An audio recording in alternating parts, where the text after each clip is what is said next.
Tiago capítulo 5, versículo 10 e 11. Diz assim a palavra do Senhor.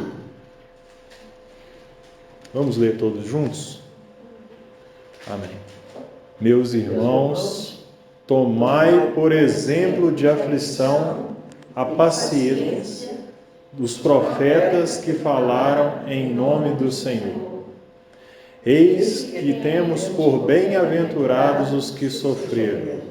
Ouvistes qual foi a paciência de Jó, e vistes o fim que o Senhor lhe deu, porque o Senhor é muito misericordioso e piedoso. Amém. Tiago, ele vai falar de Jó. A história de Jó, ela está registrada lá no Velho Testamento, né? Entre ali o livro de Salmos, o livro de Esther. Mas a cronologia, o tempo em que Jó viveu, não se sabe. Se sabe que ele foi realmente um homem que viveu e toda a história está ali em 42 capítulos do livro de Jó, citando a história de Jó, mas o tempo em que ele viveu, os estudiosos, eles acreditam ali, maioria, que esteve ali no período do Gênesis, né? Um período ali anterior a Abraão um pouco, foi o período que Jó viveu, até porque depois da experiência de sofrimento que ele teve, a palavra nos fala que ele viveu 140 anos após todo o sofrimento que ele passou. Então é provável que Jó tenha vivido ali entre 200 e 210 anos, e esse tamanho de vida, né, se deve àqueles que viveram ali um pouco antes de Abraão e aqueles tempos ali em que se vivia essa idade. Mas sobre o sofrimento de Jó e aquilo que ele passou, Tiago está citando porque é o que nós conhecemos, né? É o que nós vemos na história de Jó, todo o sofrimento que ele passou, como aconteceu na vida dele, de repente, ele perder os seus entes queridos, perder toda a sua fortuna, e a palavra diz que era um homem fiel, temente ao Senhor, mas lá no início do livro de Jó, vai falar que Deus, ele permitiu aquilo que Jó passou. Então o adversário pediu para provar a vida de Jó, e Deus, ele permitiu. Então Jó, ele passa uma boa parte do livro de Jó ali perguntando ao Senhor o porquê do seu sofrimento. Então Jó questiona a Deus, e nós vemos aqui qual foi a paciência de Jó. Nós falamos paciência e nós podemos imaginar que paciência foi que ele não reclamou ou que ele não questionou a Deus, mas não foi isso. Essa paciência que Tiago está falando aqui, não é que ele não reclamou, porque se nós acompanharmos os versículos, a partir do capítulo 10 lá de Jó, nós vamos ler até alguns versículos aqui, nós vamos ver que Jó, ele questionou a Deus, ele reclamou com o Senhor, ele queixou da sua vida a respeito de, ele questiona com Deus: a minha alma tem tédio da minha vida, darei livre curso à minha queixa, falarei na amargura da minha alma, direi a Deus: não me condenes, faça-me saber por que contendes comigo. Então Jó questionava, ele reclamava com Deus, ele se lamentava, se angustiava por aqueles dias que ele estava vivendo. Parece-te bem que me oprimas. Então está falando com Deus, olha, que rejeites o trabalho das tuas mãos e que resplandeças sobre o conselho dos ímpios. Tens tu, porventura, olhos de carne? Vês tu como vê o homem? São os teus dias como os dias de homem? Ou são os teus anos como os anos de um homem? Para te informares na minha iniquidade e averiguares o meu pecado, bem sabes tu que não sou ímpio, todavia ninguém há que me livre da sua mão. Então esse é só uns versículos aqui de exemplo para saber o tanto que Jó reclamou com Deus. Então Jó, ele questionou sim, ele reclamou bastante. Jó, ele buscava uma resposta de Deus, o porquê que ele estava passando por aquilo. E a questão que nós vamos focar nessa noite é que não houve uma resposta de Deus para Jó, no sentido dele saber o porquê ele estava passando aquilo. Jó, ele questionou o Senhor em tudo, né? Por que eu estou passando por isso, sendo que eu não cometi pecado para isso, e realmente ele não tinha pecado para ser condenado àquela situação, aquele juízo. Deus, quando ele responde a Jó, lá no capítulo 40, não há uma resposta para Jó do porquê Deus ter permitido aquilo. Então nós podemos afirmar que no livro todo de Jó, Deus não responde a Jó o porquê do seu sofrimento. E o que acontece é que muitas vezes nós queremos saber o porquê do que nós estamos passando. Jó, mesmo sem merecer aquilo que ele estava passando, quando Deus resolve responder a Jó no capítulo 40 de Jó, Deus não fala sobre esse motivo, sobre o que Jó questionou, por que o Senhor contende comigo, por que está acontecendo isso comigo? Então Deus não responde isso, e nós vemos que aí está a paciência de Jó. Que mesmo Jó não recebendo a resposta de Deus sobre o motivo do seu sofrimento, Jó não negou o Senhor. Então nós passamos por diversas dificuldades, talvez não ao nível do que Jó passou, mas às vezes nós perdemos um ente querido, Jó perdeu a família toda, né?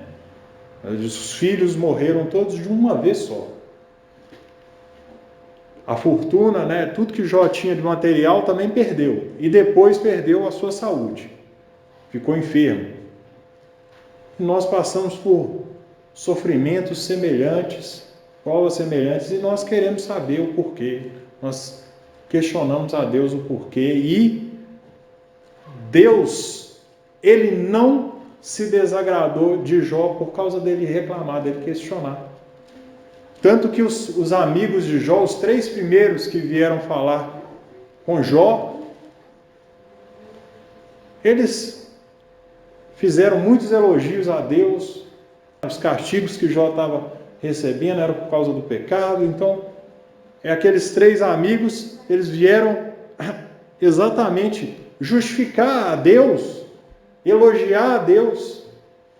Mas no final, Deus repreendeu aqueles 3 amigos de Jó.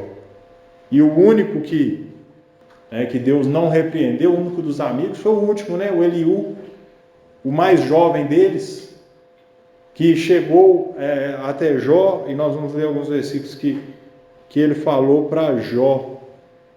No capítulo 33 de Jó, versículo 13: por que razão contendes com ele? Porque ele não dá conta de nenhum dos teus feitos. Antes Deus fala 1 e 2 vezes, porém ninguém atenta para isso. Em sonho, em visão de noite, quando cai o sono profundo sobre os homens e adormecem na cama. Então abre os ouvidos dos homens e ele sela sua instrução, para apartar o homem do seu desígnio e esconder o homem da soberba, para desviar a sua alma da cova e a sua vida de passar pela espada. A palavra principal de Eliú para Jó ali foi: por que contendes com ele? Porque ele não dá conta de nenhum dos seus feitos. Então Deus, ele não é obrigado a nos dar uma resposta, um motivo do nosso sofrimento, ou algo que nós questionamos a Deus, que nós precisamos, nós achamos que precisamos daquela resposta, sim ou não de Deus. Deus pode não responder. Se Ele quiser, Ele vai responder, mas Ele não dá conta de nenhum dos seus feitos. Ele é soberano. Então Ele não dá conta. Então, mesmo que Deus não nos dê uma resposta da forma que nós queremos ou achamos que nós precisamos, Ele continua sendo Deus. E a paciência de Jó, ela foi exatamente essa. De mesmo não tendo a resposta do motivo das suas dores, do seu sofrimento, Jó permaneceu confiando a sua vida a Deus. Confiando a sua vida a Deus. Então isso tem um sentido para nós. Porque às vezes, até algumas pessoas e até algumas igrejas erram, determinando que Deus tem que falar. Deus tem que falar, nesse horário nós vamos reunir porque Deus vai falar. E se Ele não falar, e aí que as pessoas querendo que Deus fale, vem os enganos, vem as invenções, aí vem as dificuldades, exatamente porque acham que Deus, Ele tem que falar, ou tem que fazer do nosso jeito. E a história de Jó vai justamente nos falar que Deus não dá conta de nenhum dos seus feitos. Deus não dá conta de nenhum dos seus atos. E se Ele quiser nos falar, ou nos mostrar algo, Ele vai mostrar. Mas se Ele não mostrar, nós vamos permanecer como Jó. Nós vamos permanecer adorando ao Senhor como Jó. Então este é o grande motivo, de nós termos que meditar nesse livro, no livro de Jó. E depois que Deus responde a Jó, sucedeu que, acabando o Senhor de dizer a Jó aquelas palavras, o Senhor disse a Elifaz, o primeiro amigo de Jó lá: a minha ira se acendeu contra ti e contra os teus 2 amigos, porque não disseste de mim o que era reto, como o meu servo Jó. E o meu servo Jó orará por vós, porque de veras a ele aceitarei, para que eu não vos trate conforme a vossa loucura. Porque vós não falastes de mim o que era reto, como o meu servo Jó. Vejam só que esses amigos que foram repreendidos por Deus, só falaram bem de Deus. Falaram bem de Deus em todo o tempo. Agora Deus, Ele não está precisando dos nossos elogios. Deus está querendo a nossa sinceridade. Porque Jó foi sincero diante do Senhor. Ele derramou diante do Senhor toda a sua amargura, a sua reclamação, a sua dúvida, os seus sentimentos que ele tinha de dúvida a respeito do que Deus estava fazendo. Ele colocou tudo diante de Deus, ele se abriu ali para o Senhor. Toda a sua reclamação. Então, foram Elifaz, o Temanita, e Bildade, Zuíta, o Sofar, e esses amigos de Jó, e fizeram como o Senhor lhes dissera, e o Senhor aceitou a face de Jó. E o Senhor virou o cativeiro de Jó, quando orava pelos seus amigos. E o Senhor acrescentou a Jó outros, tanto em dobro, a tudo quanto dantes possuía. Louvado seja o nome do Senhor. Este é o final do livro, de Jó. Fica para nós esse ensinamento. Vede, irmãos, como foi lembrado aqui por Tiago, Vede, irmãos, qual foi a paciência de Jó. Não foi que ele não queixou da sua dificuldade, não foi que ele não reclamou, mas foi que ele foi sincero diante do Senhor. E apesar de todo o silêncio de Deus durante todo aquele sofrimento, e mesmo depois, quando Deus respondeu, mesmo ele não sabendo da parte de Deus o motivo do seu sofrimento, ele ainda adorou o Senhor. Ele ainda glorificou o nome do Senhor. E Deus virou o cativeiro dele. Virou o cativeiro dele. Porque Deus queria fazer aquilo. Deus tem permitido, muitas vezes, o nosso sofrimento, a nossa dificuldade. E muitas vezes nós não entendemos o porquê. Pode ser que nós tenhamos lá na frente uma resposta de Deus. Pode ser que não. Independente disso, Ele continua sendo nosso Deus. E nós vamos louvar e adorar o nome dEle.